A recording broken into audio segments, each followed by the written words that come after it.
All right, we got Traveling Tall here. He came out to make a quick appearance, get some practice in. It's always a good thing. There's his downshift.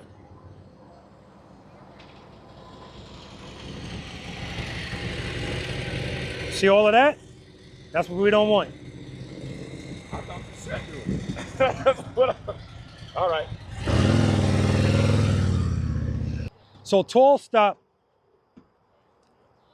He said he put me on blast. Only because you went last. His stop is fine in the eyes of everybody else that rides a motorcycle. But he wasn't here for the first exercise, so I understand. At the end of the stop, did you see the compression in his front suspension? Right? And so what I did with you, John, that's what I'm talking about. I'm watching John speed and I start going like this. As soon as I get him to slow down to a speed that I know he's not comfortable with, falling, time to stop. He felt that feeling, and falling does not equal time to stop. That's what I want you guys to know. Because being the boss means I stop when I want to stop. So if you feel that falling, that's why we stop with the friction zone at the end. You have to do that. Otherwise, a couple of you guys, your speed is higher than I wanted it to be. Now, it's a funny part. You guys are pioneers. I never do this exercise right next to the cones that we just did, short starts and stops. But because I did that, it should have given you kind of a gauge. I told you, I want you stopping at the same speed you were here.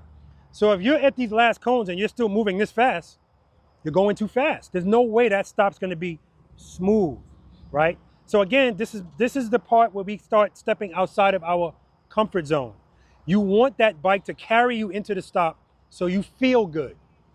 I want you to feel discomfort and I want you to address it. That's how you get better. And like I always say, the flight simulators for pilots, there is never a flight from point A to point B in there that's smooth, because they're not going to learn anything without something going wrong. I need you to feel, oh crap, and address it properly. Don't let the bike do it for you, because it's going to come up. I'll give you a perfect example. What we're doing right now with that smooth starts and stops, that's the skill. When the guy that told me, Rob, I'm pulling out of a gas station, he already committed to his lean, and then he saw a car coming.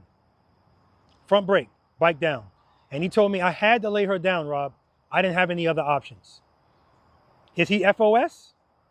Or did he have options? No, he didn't. Because your options are limited to your skill level. So for him, he didn't have any options. We know there are options. He didn't have them. That's why we have to practice this stuff. Now I know when he told me that, he was not looking before he turned. I know that. That's what I mean when I say what we do here, you're going to do out there. So if you got your head buried, I'm going to say, pick your eyes up. When we start turning, look and keep looking. Because if he looked, he would have saw the car and wouldn't have committed to the turn. But let's say he did look. He's already committed to his lean. And there's that car. How does he deal with that? How does he deal with that? No, I'm skipping you. How do we deal with that? The car's a distance, it's a good distance away. No, he definitely can't give it a throttle and go. That wasn't an option.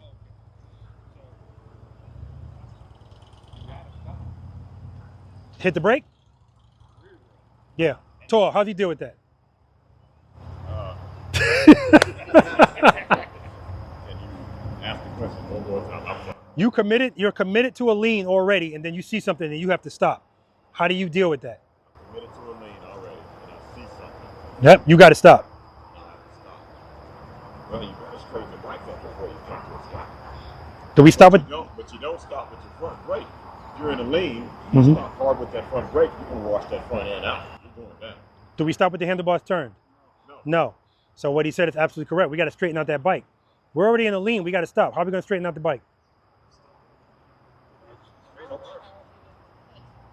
Clutch. The same exercise we were just doing, that's what you have to do.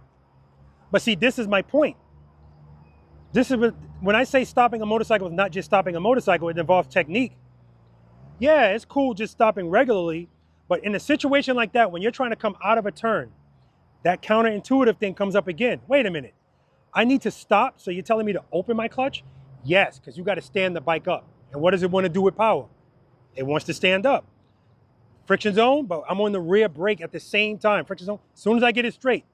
Now in that situation, You're gonna have some compression in your front fork because you need front fork in your fork because you need to stop right away. It's not about being smooth at that point. But the only way you're gonna not drop that bike, because even if you hit the rear brake and committed to a lean, it's gonna fall, right? You gotta get that bike stood up, okay? But of course, the initial thing, head and eyes. Any questions on any of that? Outstanding.